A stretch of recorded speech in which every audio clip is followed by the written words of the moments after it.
আমাদের দলের পক্ষ থেকে যে প্রস্তাব করা হয়েছে, যেহেতু একটি অবাধ সুষ্ঠু নিরপেক্ষ নির্বাচনের জন্য রাজনৈতিক পরিবেশ খুবই গুরুত্বপূর্ণ, কিন্তু এই যে নির্বাচনকে কেন্দ্র করে যে ধরনের সংকট বা যে ধরনের হাঙ্গামা সৃষ্টি হতে পারে, আমি বলছি না হবে, সম্ভাবনা রয়েছে, সেই সম্ভাবনার সাথে কিন্তু রাজনৈতিক দলগুলোই যুক্ত থাকবে। সেক্ষেত্রে রাজনৈতিক দলগুলো যদি একটা পরিষদের মধ্যে অন্তর্ভুক্ত থাকে, তাহলে কিন্তু তারা অবজারভার হিসেবে সরকারকে সহযোগিতা করতে পারবে। এই জন্য আমরা বলেছি সরকারের পক্ষ থেকে বাংলাদেশে যারা ফেসিবাদ বিরোধী শক্তি আছে, দল আছে, তাদের প্রত্যেকটা দলের প্রতিনিধিদের মাধ্যমে একটি রাজনৈতিক পরিষদ গঠনের প্রস্তাব আমাদের দল গণ অধিকার পরিষদের পক্ষ থেকে করা হয়েছে। আজকের এই আলোচনায় স্পষ্টভাবে যেটি প্রত্যেকটা দল বলার চেষ্টা করেছে যে আমাদের প্রতিবেশী রাষ্ট্র ভারত তারা একটি চক্রান্ত করছে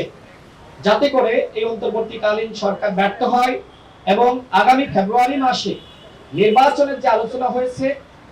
নির্বাচন করার যে সিদ্ধান্ত গৃহীত হয়েছে, সেই নির্বাচন যাতে না হয়, সেক্ষেত্রে আমাদের সকলে যাতে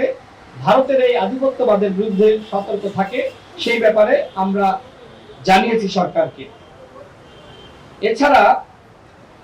আরো যেটি সরকারকে অবহিত করা হয়েছে যে আপনাদের সরকারের 1 বছর অতিবাহিত হয়েছে, কিন্তু শেখ হাসিনা 16 বছরে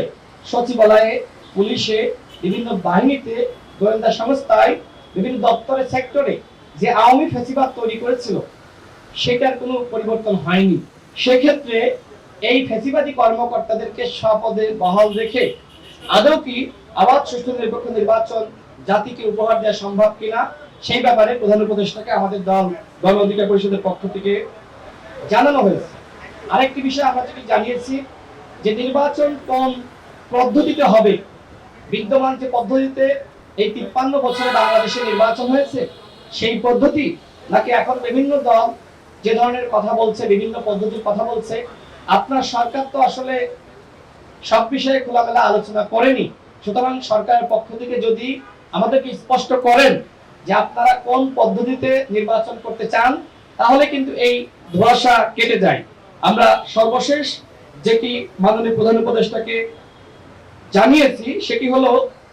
প্রত্যেকটা দল যাতে এই নির্বাচনে অংশগ্রহণ করে সেই ধরনের পরিবেশ সৃষ্টি করা এবং দলগুলোকে আস্থায় নেওয়ার ব্যাপারে সরকারের আরো বেশি আন্তরিকতা দরকার। আরেকটি বিষয় কয়েকটি দলের পক্ষ থেকে সরকারকে জানানো হয়েছে, আমরাও জানিয়েছি, সরকার প্রথম ধাপে 3টি দলের সাথে আলাদা আলাদা বৈঠক করেছে। এই ব্যাপারে আমাদের মতামত হলো যে এই সরকার সর্বদলীয় একটি সংলাপের আয়োজন করতে পারত, কিন্তু যখন 3টি দলকে ডেকে নিয়ে বলে যে এই 3টি দল বাংলাদেশের বৃহৎ দল, তাহলে কি বাকিরা ছোট দল? বাকিদের সাথে এক ধরনের বৈষম্য সৃষ্টি করা হচ্ছে, যে কারণে আমরা বলেছি আর কোনো বৈঠক যাতে আলাদাভাবে না হয়, আপনারা পরবর্তীতে যে কোনো সংলাপ সেটি যেন সর্বদলীয় সংলাপ হয়।